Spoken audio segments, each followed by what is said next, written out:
Have you ever had someone insult you so quietly, so subtly, that it almost slipped under your radar? That was me, standing in the middle of a restaurant at 10:45 p.m., staring at a receipt with a tip so insulting it wasn't even worth picking up if it fell on the floor. 8 cents. Not $8, 8 cents. And trust me, they're still regretting it. If you've ever been on the receiving end of someone's disrespect, whether it was in money, words, or attitude, hit that like button, because tonight, I'm going to tell you about the night I turned 8 cents into one of the pettiest, most satisfying acts of revenge you'll ever hear. It was one of those busy Friday nights at the restaurant, where the air is thick with the smell of grilled steak, buttery rolls, and the faintest whiff of spilled wine from the bar. Every table was full. Servers were moving like clockwork, and I was in the zone. That's when this party of four walked in. Middle-aged, dressed like they'd come straight from a mid-tier country club. The men wore pressed polos and boat shoes. The women in pastel sweaters with delicate gold jewelry.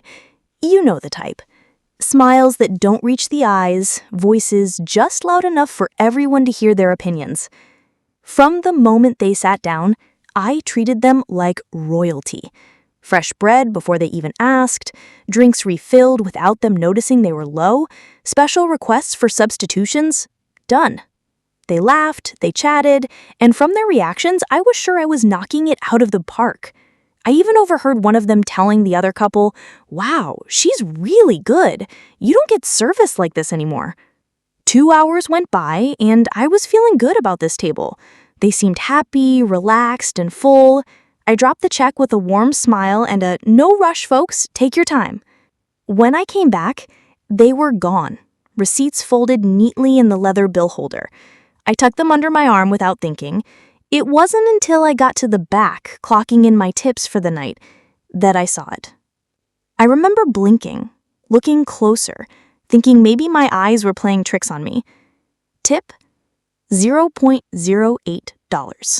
Not $8, not even a full dollar, just 8 shiny cents on a $99.92 bill. At first, I gave them the benefit of the doubt. Maybe they'd split the bill unevenly, maybe the tip was on the other check. I pulled up the second receipt. Nope.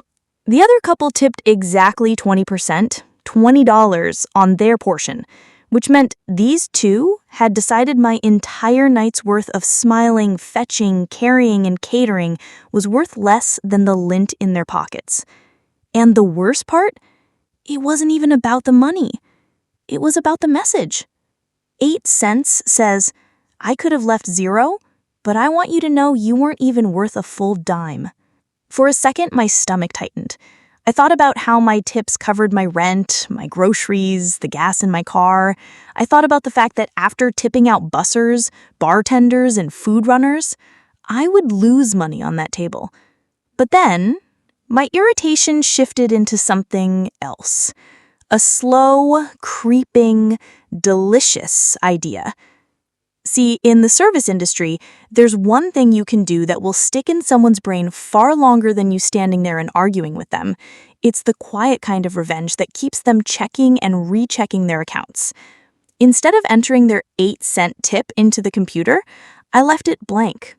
That way, when they checked their bank account, it would show a charge of $99.92, not $100 exactly like they'd clearly intended.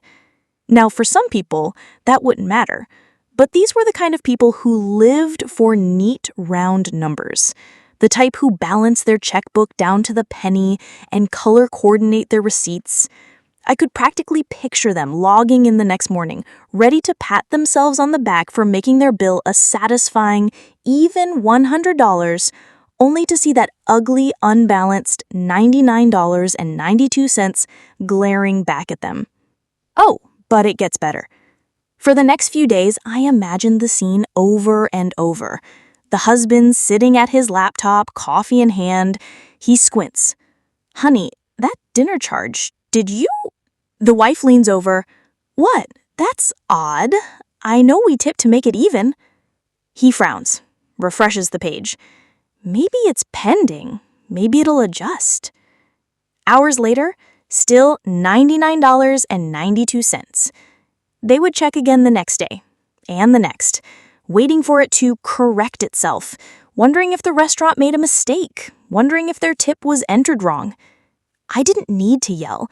I didn't need to confront them. I just let the unbalanced number eat at their perfectly manicured sense of order. That, my friends, is the sweet art of petty revenge. The beauty of it is I'll never know exactly how much it bothered them, and I don't need to. I know people like that. The ones who think their money makes them superior, who see service workers as nothing more than background noise. And for those people, a broken pattern, a little imperfection in their perfect ledger is like an itch they can't scratch. Every time they see $99.92, they'll think of me, the server who smiled, refilled their drinks, and gave them everything they wanted, except the satisfaction of making my tip a joke. Sometimes, revenge doesn't have to be big, loud, or messy. Sometimes the most satisfying payback is quiet, the kind they feel long after you've walked away. And in this case, 8 cents bought me days of their mild, persistent frustration, worth every penny. If this story gave you even a little satisfaction, smash that like button and drop your best petty revenge story in the comments. I might just feature it in the next video. And don't forget to subscribe for more tales of justice, karma, and sweet, sweet payback.